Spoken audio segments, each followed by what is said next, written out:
Hello and welcome to the Chandar Academy.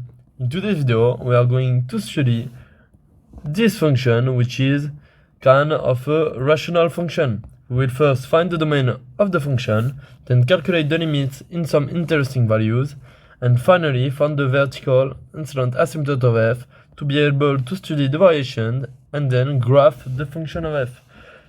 In this first part of the video, we will solve the first two questions. So one, find the domain of definition of f. So for all x, we've got f of x, which is equal to x minus 1 minus 3 over x plus 2.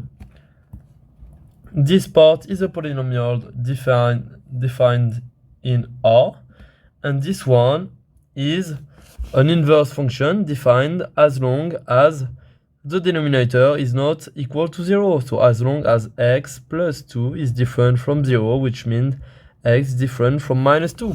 And we have the solution because we want our function defined on all values that do not cause any problem. So the domain of definition of f is equal to all the real numbers except the single element minus 2, where the problem happens. And we have solved the first question. Then, second question. We want to find the limits in plus the infinity, minus the infinity, and 2 and minus 2 on the left side, so minus 2 minus, and on the right side, minus 2 plus. Let's start with the limits in the infinities. Okay, so in plus the infinity first.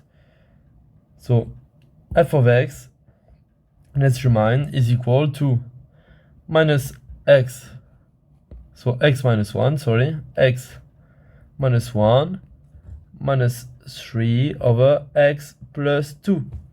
We've got x minus 1 that will tend to plus the infinity and plus the infinity, and this thing here that will tend to plus the infinity. So if we divide 3 by plus the infinity is equal to 0. And so we will have the thing that will overall go to plus the infinity. Let's justify it. We've got x plus 2 that tends to plus the infinity and x tends to plus the infinity. We've got, this implies that minus 3 over x plus 2 tends to 0 when x tends to plus the infinity.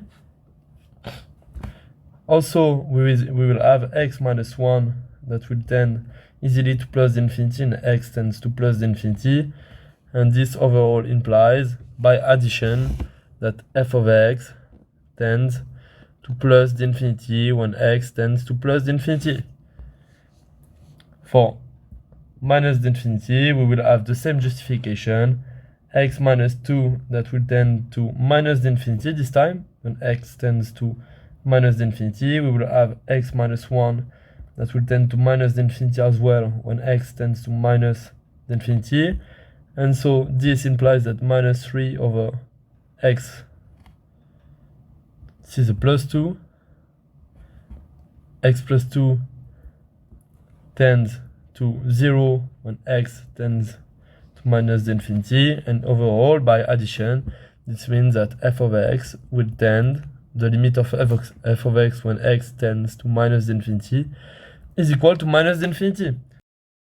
Now let's do the interesting part, the limit in minus 2 minus, which is, if here we have minus 2, we will go to minus 2, but on the left side, so something a little bit smaller than minus 2.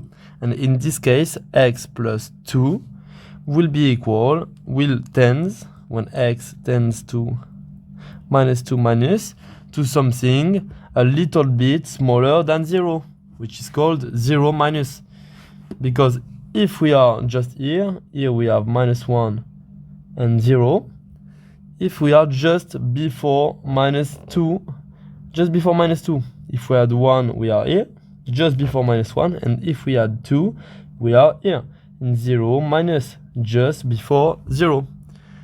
And now, the limit of minus 3 over x plus 2 will go to, when x tends to minus 2 minus, to minus 3 over 0 minus.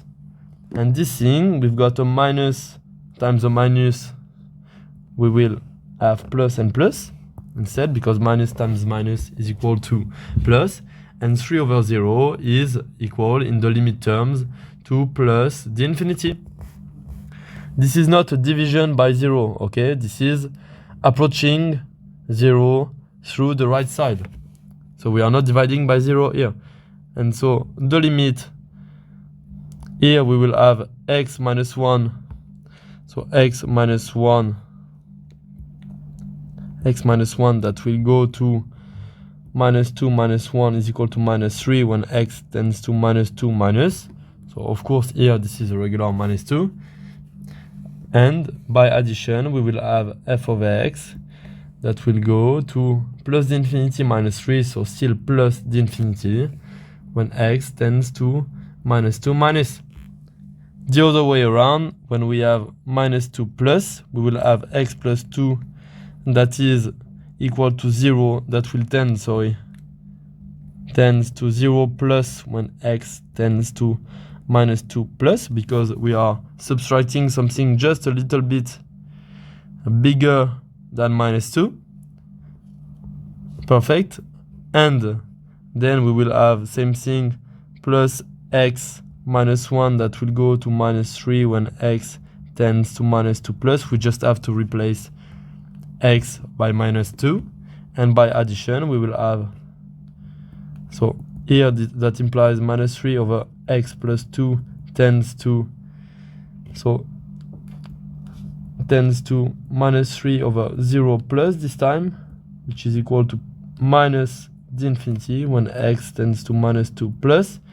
And this implies, everything implies that f of x will tend to minus the infinity minus 3, which is equal to minus the infinity when x tends to minus 2 plus. And we have solved our question. We have solved here the two first questions. In the second part of the video, we will solve the two others. Hope you enjoyed the video. See you soon. Bye.